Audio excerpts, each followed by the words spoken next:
اللهم صل وسلم وبارك على سيدنا محمد وعلى اله وصحبه وسلم. ازيكم حبايبي، عاملين ايه؟ يا رب تكونوا بخير. وحشتوني كتير كتير من الفيديو اللي فات. قبل ما نبدأ الفيديو، لايك وشير فضلا وليس امرا. حطوا اللايك، اشتركوا في القناة، فعلوا زر الجرس عشان يوصلكم كل جديد مني.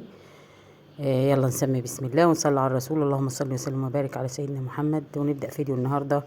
هنعمل فراخ زي ما انتم شايفين، معانا بطاطس ومعانا فلفل وطماطم وبصل. طبعا زي ما انتم شايفين احنا مظبطين كل حاجه. ها البصل مقشرينه، الفراخ طبعا ناقعينها من الليل في الملح والليمون. احنا ما بنحطش خل للفراخ. الفراخ تحط لها ليمون، لكن اللي حطيت الخل بيخلي الفراخ تتهري، يعني تبقى ايه طعمها غريب كده، ونفس الوقت تبقى ايه عامله زي اللحمه بتاعتها كده، طعمها زي مش كويس يعني. فانا افضل ان انت تحطوا ليمون احسن من الخل. في ناس بتحط خل، الخل لا، حطوا ليمون احسن. زي ما انتم شايفين طبعا نعمل البصل. الاول قشرنا البطاطس، وبعد كده نخرط البصل ونحطه ايه في الخلاط او في الكبة، ونضربه ايه مع بعضيه، البصل والفلفل مع بعض طبعا. والطماطم وكده. هنعمل تتبيلة اللي هي الفراخ، وهنحط منها برضه البطاطس. زي ما انتم شايفين قشرنا البطاطس وهنغسلها كويس خالص كده ونخرطها خرط. هنعمل صينية بطاطس وهنعمل فراخ مشوية على الفرن. طبعا انا عملت معاكم كذا مرة الطريقة دي. الفراخ بس احنا بنحب الفراخ المشوية اكتر من انها تتسلق. فاحنا بقى نفضل ان احنا نعمل الفراخ مشوية، لان طعمها بيبقى حلو خالص وهي مشوية، احلى من ما هي ايه مسلوقة. في ناس بتفضل مسلوق، لكن انا افضل ان هو يتعامل مشوي احسن. طبعا اديكم زي ما انتم شايفين كده، هنظبط التتبيله وكل حاجه كده ونحطها ايه في الفرن.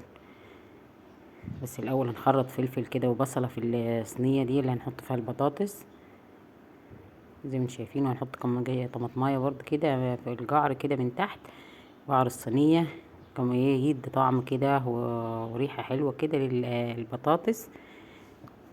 انا عملت معاكم كذا طريقه. عملت معاكم فراخ المشويه اللي هي في الصينيه كده على البطاطس، يعني عملنا صينيه بطاطس بالفراخ، يعني حطينا الفراخ على صينيه البطاطس وشويناها على الفرن. بس احنا المره دي هنحط ايه الفراخ كده في الصواني ونزيدها بالتتبيله اللي هي ايه اللي هو البصل والفلفل والطماطم اللي احنا هنحطه كده في الخلاط، ونضربه كده مع بعضيه ونحطه ايه في الصواني كده، ونظبط الصواني زي ما انتم شايفين.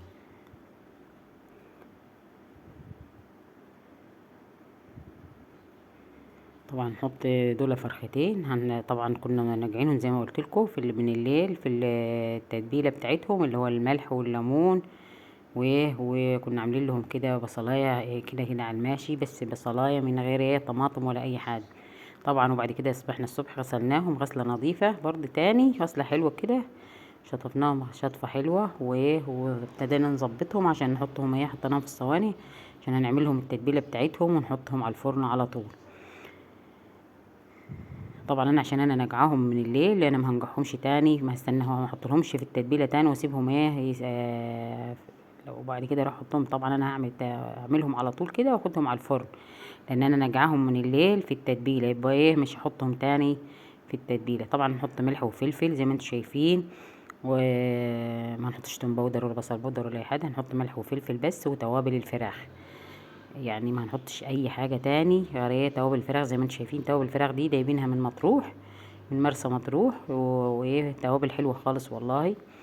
هنحطها زي ما انتم شايفين للفراخ، وهنحط منها برضه البطاطس، صينيه البطاطس اللي احنا هنعملها، هتبقى طعمها حلو خالص وريحتها حلوه كده، وريحه وطعم خطير خالص.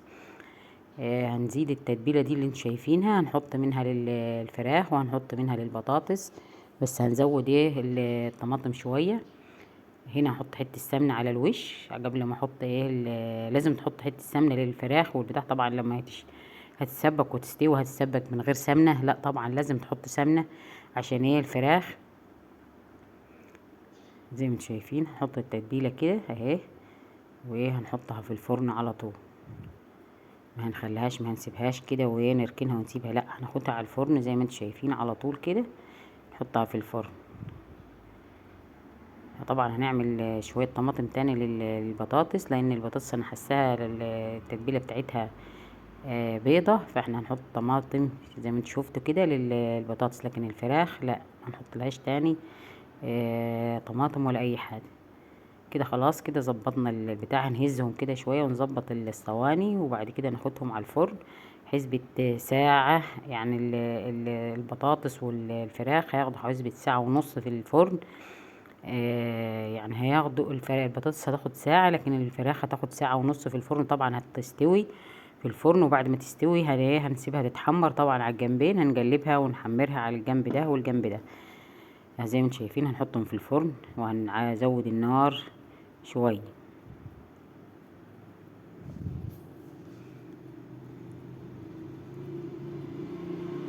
طبعا طلعنا صينية البطاطس ودول صواني الفراخ لسه قاعدين على الفرن، لسه ما استووش. وكده خلصنا، واشوفكم على خير، والسلام عليكم ورحمة الله وبركاته. احلى صينية بطاطس.